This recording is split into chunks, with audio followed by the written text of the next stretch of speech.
The loud crash of splintering would echo through quiet neighborhood. Daniel Carter slammed on his brakes as he turned onto Maple Ridge Drive. A bulldozer was tearing through his front porch. Workers wearing bright safety vests smashed windows, while furniture was thrown onto the lawn. Standing proudly with folded arms was HOA President Vanessa Caldwell. Daniel jumped out of his truck. "Daniel, stop. What the hell are you doing?" Vanessa didn't even look surprised. Instead, she smiled. A cold, confident smile. "Vanessa, you're finally home." Daniel's fists clenched. "My home." Vanessa adjusted her expensive sunglasses. "Not anymore." Daniel stared in disbelief. "My demolition order was denied weeks ago." Vanessa laughed. "It wasn't denied. I simply approved another one." Daniel froze. "What?" She stepped closer. "This neighborhood belongs to the HOA. I decide what stays. And I decided your ugly house goes." Emily ran outside, holding Lily. Their daughter cried as workers smashed family photographs. Emily screamed, "You destroyed our home." Vanessa replied without emotion, "You had 24 hours to leave." Daniel pulled official court papers from his truck. "No, the judge issued an emergency injunction yesterday." He held the papers in front of her. Vanessa barely glanced at them. Then she ripped the documents in half. "I don't answer to judges." Gasps came from neighbors gathering across the street. Harold Pierce quietly recorded everything with his phone. Daniel's face turned red with anger. "You just made the biggest mistake of your life." Vanessa smiled again. "No, you did." Then the bulldozer smashed through the garage wall. But seconds later, the driver suddenly stopped. Inside the broken garage, everyone stared. Behind stacked storage shelves, a hidden steel security door appeared. Vanessa frowned. "What is that?" Nobody answered. Officer Ryan Brooks arrived moments later after multiple 911 calls. He ordered everyone away from the garage. The hidden steel door had been exposed because the garage wall had collapsed. Detective Sarah Mitchell soon arrived. She examined the unusual door. It wasn't on the house plans. The locksmith forced it open. Inside, everyone went silent.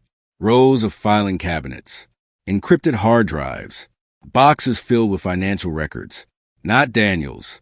The labels all read, Maple Ridge HOA Archives.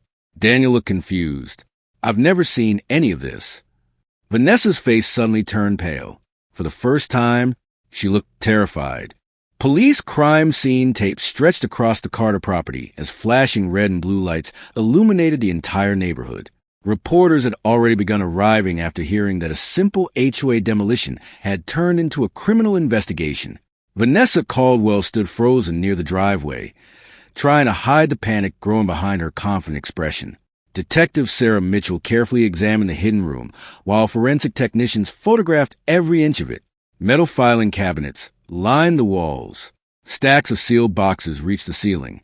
Hard drives, cash bundles, property deeds, and hundreds of confidential HOA documents. None of it belonged to Daniel Carter. Daniel stared into the room. "I've never seen any of this before." Detective Mitchell looked directly at him. "Mr. Carter, when was the last time you entered this part of your garage?" Daniel shook his head. "There was never a room here. This wall has always been solid." Officer Ryan Brooks frowned. "So someone built this without your knowledge?" Daniel nodded. "It looks that way."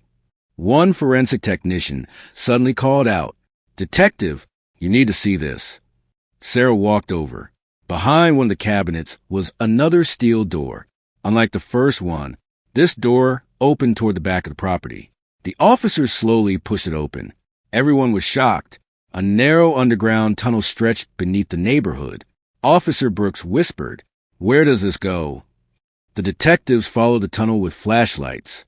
After nearly 50 feet, they reached another hidden entrance. Sarah pushed the hatch open. They climbed into the HOA maintenance building. Silence filled the room. Every officer looked at Vanessa. Her face had turned completely white. Detective Mitchell slowly walked toward her. "Would you like to explain why your maintenance building connects to Mr. Carter's garage?" Vanessa forced a laugh. I have no idea what you're talking about. Sarah folded her arms. Really? We just walked through it. Vanessa remained silent. Harold Pierce stepped forward. I knew something wasn't right. Everyone looked at him. Harold pointed toward Vanessa. Last year, she kept sending contractors into that maintenance building late at night. I asked what they were doing. She threatened to fine me for harassment. The crowd began whispering. Vanessa glared at Harold. You should keep your mouth shut. Harold refused to back down. No, not anymore. Forensic investigators opened another cabinet. One officer gasped, Detective, you need this. Inside were hundreds of homeowner files. Every folder carried handwritten notes. Target, pressure them, increase fines, for sale. Daniel's stomach tightened. Emily covered her mouth. Officer Brooks looked horrified. This wasn't an HOA. It was extortion. Another investigator examined a laptop. After several minutes, it isn't password protected. The screen came alive. Financial spreadsheets appeared. Millions of dollars have been transferred from HOA reserve accounts into shell companies. Every transaction had one approving signature. Vanessa Caldwell. Sarah turned toward Vanessa. You're under investigation for financial fraud. Vanessa exploded. This is ridiculous. You can't prove anything. Sarah calmly replied, I don't have to. The evidence already is. Vanessa suddenly shoved one of the officers aside. She sprinted toward the hidden room. Officer Brooks shouted, Stop her. Vanessa grabbed a gasoline container sitting beside maintenance equipment. Before anyone could react, she splashed fuel across several boxes. Daniel yelled, She's trying to destroy the evidence. Vanessa pulled a lighter from her pocket. If I go down, so does everything else. Click. The lighter sparked. Officer Brooks tackled her just before the flame touched the gasoline. The lighter flew across the concrete floor. Several officers pinned Vanessa to the ground. She screamed in rage. Get off me. You have no idea who you're dealing with. Sarah looked down at her. We're starting to. As Vanessa was placed in handcuffs, another forensic investigator rushed out of the hidden room carrying a thick black binder. Detective, I think we found the biggest one. Sarah opened it. Every page contained forged court orders, fake judge signatures, forged county permits, illegal demolition approvals, even forged police notices. Officer Brooks stared in disbelief. This is unbelievable. Daniel clenched his fists. So she destroyed people's homes using fake court documents. Sarah nodded. And according to these files, not just one, dozens, outside television news crews had gathered behind the police barricades. Cameras rolled as Vanessa was escorted toward a patrol car. Residents who had feared her for years stood silently watching. One elderly woman began clapping. Then another.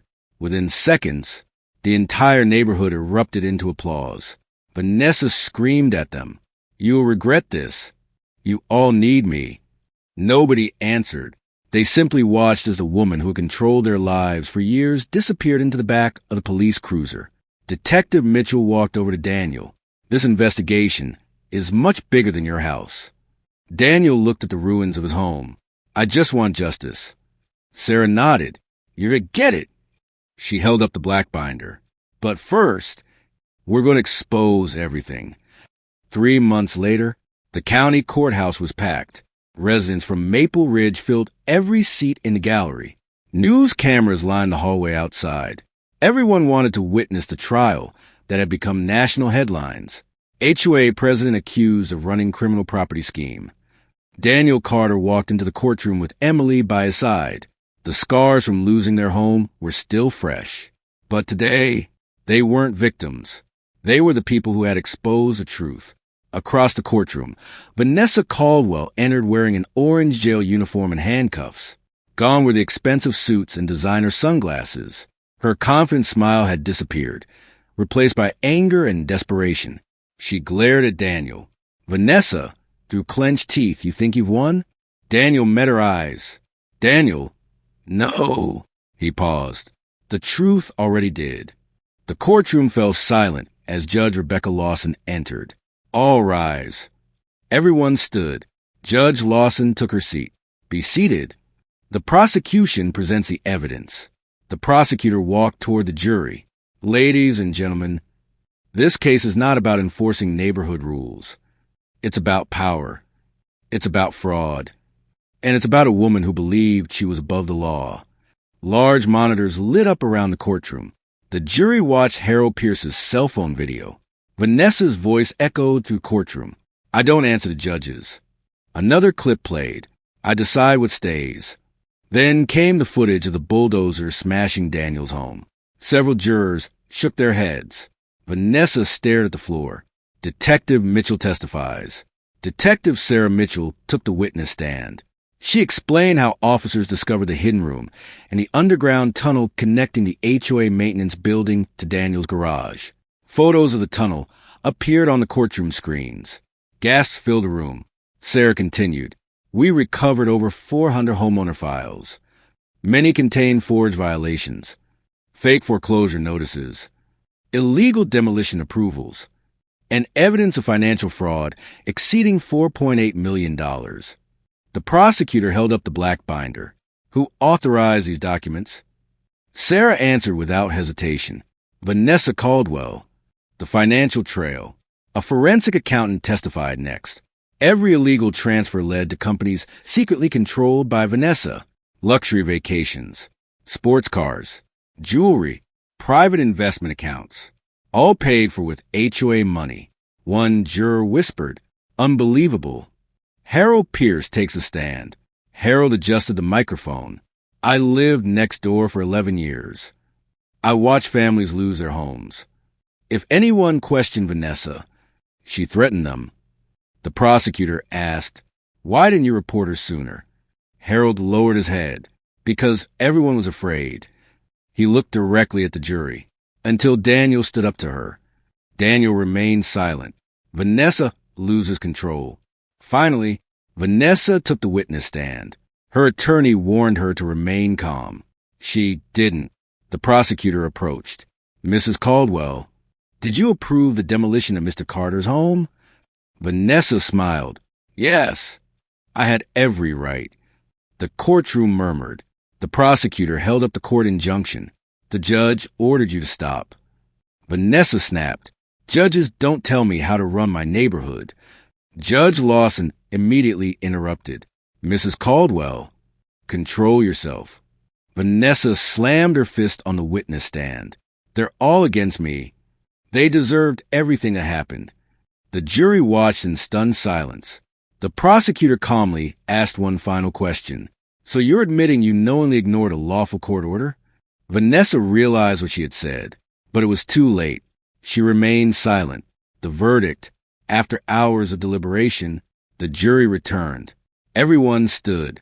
The foreperson looked at Judge Lawson. We have reached a verdict. On the charge of fraud, guilty. On the charge of criminal mischief, guilty. On the charge of destruction of property, guilty. On the charge of forgery, guilty. On the charge of obstruction of justice, guilty. On the charge of conspiracy, guilty. Vanessa collapsed into her chair. Her attorney slowly closed his file. He knew it was over. Judge Lawson's sentence. Judge Lawson looked directly at Vanessa. You abused your position of trust. You terrorized innocent homeowners. You forged legal documents. You stole millions of dollars. And when confronted, you attempted to destroy evidence. She paused. This court sentences you to 22 years in state prison, restitution to the victims, permanent removal from any HOA leadership position, and referral for additional federal investigation into financial crimes. The gavel struck. Bang! This court is adjourned. One last surprise. As deputies escorted Vanessa toward the courtroom exit, Detective Mitchell entered carrying another evidence box. She whispered something to the prosecutor. The prosecutor smiled. Judge Lawson paused before leaving. What is it, detective? Sarah replied, Your Honor, investigators completed a search of Ms. Caldwell's office this morning. We discovered records identifying 2 contractors and 3 former HOA board members who knowingly participated in the fraud. They've all been arrested. Vanessa's eyes widened. No, Sarah continued, and we recovered another $2.3 million hidden in offshore accounts linked to conspiracy. Vanessa's shoulders slumped. For the first time, she had nothing left to say. 6 months later, the Carter family stood in front of a newly rebuilt home on Maple Ridge Drive. Neighbors gathered for a welcome celebration. Children laughed as they played in the front yard. The fear that had once controlled the neighborhood was gone. Mark Benson, the former HOA board member, stepped forward. Daniel, I should have stopped her years ago. Daniel nodded. What matters is that you finally did the right thing. A new community association had been formed with transparent elections, public financial records, and homeowner oversight. Instead of living in fear, neighbors finally trusted one another again.